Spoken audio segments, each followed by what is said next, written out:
राम मंदिर एक महत्वपूर्ण हिंदू भव्य मंदिर है जो वर्तमान में भारत के उत्तर प्रदेश के अयोध्या में बना है। जनवरी 2024 में इसका गर्भगृह तथा प्रथम तल बनकर तैयार हुआ और 22 जनवरी 2024 को 12:29:08 पर श्री राम मूर्ति की प्राण प्रतिष्ठा शुरू की गई, जिसमें भारत के प्रधानमंत्री यजमान बने।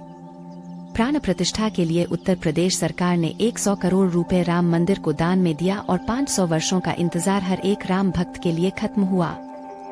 राम मंदिर का भूमि पूजन व शिलान्यास 5 अगस्त 2020 को आरंभ हुआ, जो कि 3 साल 9 महीने 3 सप्ताह और 6 दिन मंदिर निर्माण में लगा। राम मंदिर के चारों ओर 6 मंदिर और बना है, जो कि एक मंदिर परिसर के रूप में जुड़ा हुआ है। वर्तमान में राम मंदिर की देखरेख श्री राम जन्मभूमि तीर्थ क्षेत्र ट्रस्ट द्वारा की जा रही है।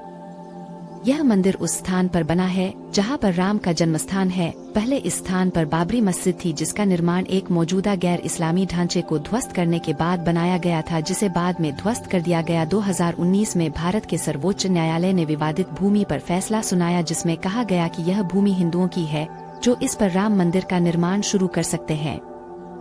मुसलमानों को मस्जिद बनाने के लिए 5 एकड़ जमीन का एक अलग टुकड़ा दिया जाएगा। अदालत ने साक्ष्य के रूप में भारतीय पुरातत्व सर्वेक्षण की एक रिपोर्ट का हवाला दिया, जिसमें ध्वस्त की गई बाबरी मस्जिद के नीचे एक गैर इस्लामिक संरचना की मौजूदगी का सुझाव देने वाले सबूत दिए गए थे। 16वीं शताब्दी में बाबर ने पूरे उत्तर भारत में मंदिरों पर आक्रमण की और सभी हिंदू मंदिर पर हमला किया और उसे नष्ट कर दिया। बाद में मुगलों ने एक बाबरी मस्जिद का निर्माण किया, जिसे राम की जन्मभूमि का स्थान माना जाता है। बाबरी मस्जिद का सबसे पहला रिकॉर्ड 1767 में मिलता है, जो कि जेसुइट मिशनरी जोसेफ टिफेन थेलर द्वारा लिखित लैटिन पुस्तक डिस्क्रिप्टियो इंडिया में मिलता है। उनके अनुसार मस्जिद का निर्माण रामकोटी मंदिर, जिसे अयोध्या में राम का किला माना जाता है, राम के जन्मस्थान को नष्ट कर बाबरी मस्जिद बनाया। धार्मिक हिंसा की पहली घटना सन 1853 में दर्ज की गई थी, जो दिसंबर 1858 में ब्रिटिश प्रशासन ने विवादित स्थल पर हिंदुओं को पूजा और किसी प्रकार का अनुष्ठान करने से रोक लगा दिया और मस्जिद के बाहर पूजा और अनुष्ठान करने के लिए एक मंच बना दिया था, जिस पर हिंदू रामलला की पूजा करते थे। 22 और 23 दिसंबर को 1949 की रात को बाबरी मस्जिद के अंदर राम और सीता माता की मूर्तियां स्थापित कर दी गई और अगले दिन से भक्त इकट्ठा होने लगे और 1950 तक राज्य में सीआरपीसी की धारा 145 के तहत मस्जिद पर नियंत्रण कर लिया गया और हिंदुओं को उस स्थान पर पूजा करने की अनुमति दे दी गई।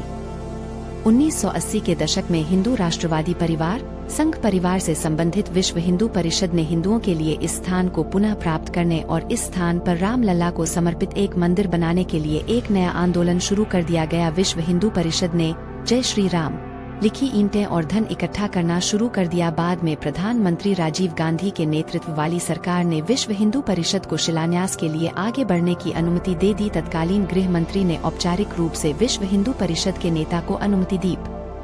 प्रारंभ में भारत सरकार और उत्तर प्रदेश सरकार इस बात पर सहमत हुई थी कि शिलान्यास विवादित स्थल के बाहर किया जाएगा। 9 नवंबर 1989 को विश्व हिंदू परिषद नेताओं और साधुओं के एक समूह ने विवादित भूमि के बगल में 200 लीटर गड्ढा खोदकर आधारशिला रख दिया। वहीं गर्भगृह का सिंहद्वार बनवाया गया। इसके बाद विश्व हिंदू परिषद ने विवादित मस्जिद से सटी जमीन पर एक मंदिर की नींव रखी। 6 दिसंबर 1992 को विश्व हिंदू परिषद और भारतीय जनता पार्टी ने इस जगह पर 1,50,000 स्वयंसेवकों को शामिल करते हुए एक रैली की, जिन्हें कार सेवकों के रूप में जाना जाता था। रैली हिंसक हो गई, भीड़ सुरक्षा बलों पर हावी हो गई और मस्जिद को तोड़ दिया। मस्जिद को तोड़ देने के बाद के विश्व हिंदू परिषद और कार सेवकों ने बहुत वर्षों के बाद दोबारा रामजन्म भूमि पर अपनी प्रभु सत्ता प्राप्त कर लिया।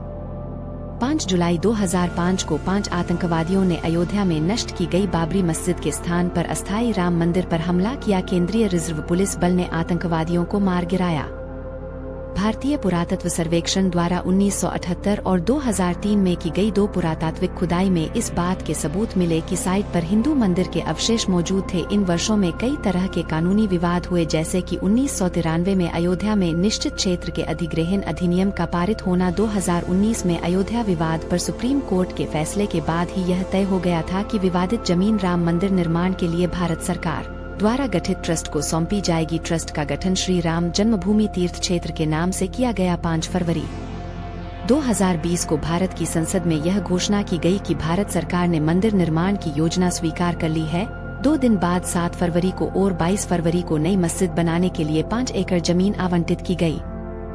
राम मंदिर का मूल डिजाइन 1988 में अहमदाबाद के सोमपुरा परिवार ने तैयार किया। सोमपुरा ने कम से कम 15 पीढ़ियों से दुनिया भर में 100 से अधिक मंदिरों के डिजाइन में योगदान दिया है, जिसमें सोमनाथ मंदिर भी शामिल है। मंदिर के मुख्य वास्तुकार चंद्रकांत सोमपुरा थे। उनकी सहायता उनके दो बेटे निखिल सोमपुरा और आशीष सोमपुरा ने की। मूल से कुछ बदलावों के साथ एक नया डिजाइन 2020 में सोमपुरा द्वारा तैयार किया गया। हिंदू ग्रंथों, वास्तुशास्त्र और शिल्प शास्त्रों के अनुसार मंदिर 250 फीट चौड़ा, 380 फीट लंबा और 161 फीट 49 मी ऊंचा होगा। एक बार पूरा होने पर मंदिर परिसर दुनिया का तीसरा सबसे बड़ा हिंदू मंदिर होगा। इसे नागर शैली की वास्तुकला की गुर्जर चालुक्य शैली में डिजाइन किया गया है, जो एक प्रकार की हिंदू मंदिर वास्तुकला है जो मुख्य रूप से उत्तरी भारत में पाई जाती है। मंदिर का एक मॉडल 2019 में प्रयाग कुंभ मेले के दौरान प्रदर्शित किया गया था। मंदिर की मुख्य संरचना 3 मंजिला ऊंचे चबूतरे पर बनाई गई है। इसमें गर्भगृह के बीच में और प्रवेश द्वार के लिए 5 मंडप होंगे। एक तरफ 3 मंडप कुड़ू, नृत्य और रंग के हैं और दूसरी तरफ के 2 मंडप कीर्तन और प्रार्थना के हैं। नागर शैली में मंडपों को शिखरों तक सजाया है।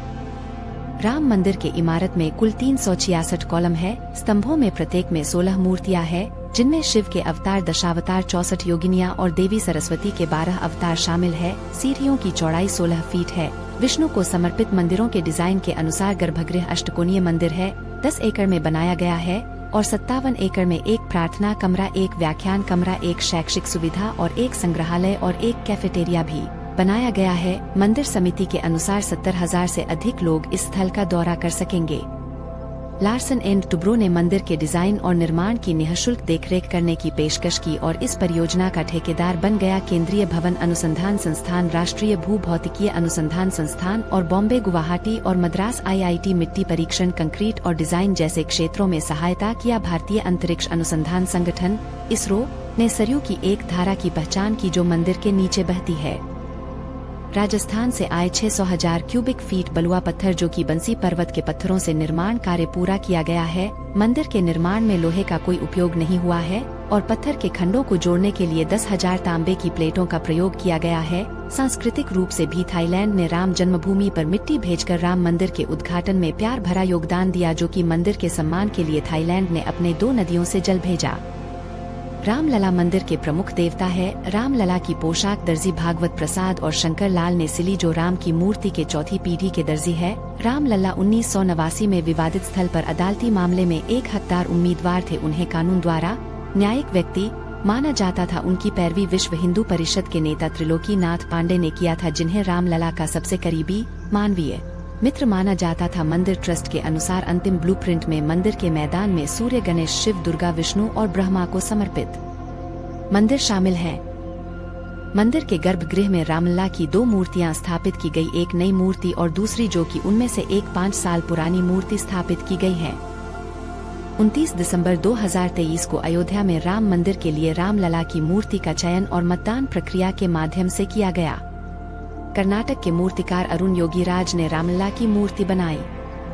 श्री राम जन्मभूमि तीर्थ क्षेत्र ने मार्च 2020 में श्री राम मंदिर के निर्माण का पहला चरण शुरू किया था। भारत में कोविड-19 महामारी लॉकडाउन के कारण निर्माण को अस्थायी रूप से रोक दिया गया था। निर्माण स्थल के समतल और खुदाई के दौरान एक शिवलिंग, खंभे और टूटी हुई मूर्तियां मिली और 25 मार्च 2020 को भगवान राम की मूर्ति को उत्तर प्रदेश के मुख्यमंत्री की उपस्थिति में एक अस्थायी स्थान पर ले जाया गया। इसके निर्माण की तैयारी में विश्व हिंदू परिषद ने एक विजय महामंत्र जाप अनुष्ठान का आयोजन किया, जिसमें 6 अप्रैल 2020 को विजय महामंत्र श्री राम जय जय राम का जाप करने के लिए अलग अलग स्थानों पर लोगों को इकट्ठा किया और मंदिर के निर्माण में बाधाओं पर विजय सुनिश्चित करने के लिए सभी को बोला।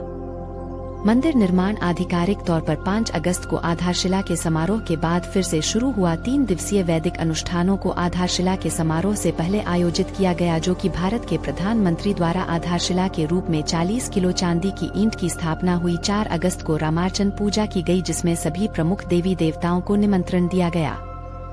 भारत भर में कई धार्मिक स्थानों से भूमि पूजन के लिए मिट्टी, पवित्र जल और त्रिवेणी संगम नदियों के गंगा, सिंधु, यमुना, सरस्वती, प्रयागराज, कावेरी नदी पर ताल कावेरी, कामाख्या मंदिर, असम और कई अन्य लोगों ने जल को इकट्ठा किया।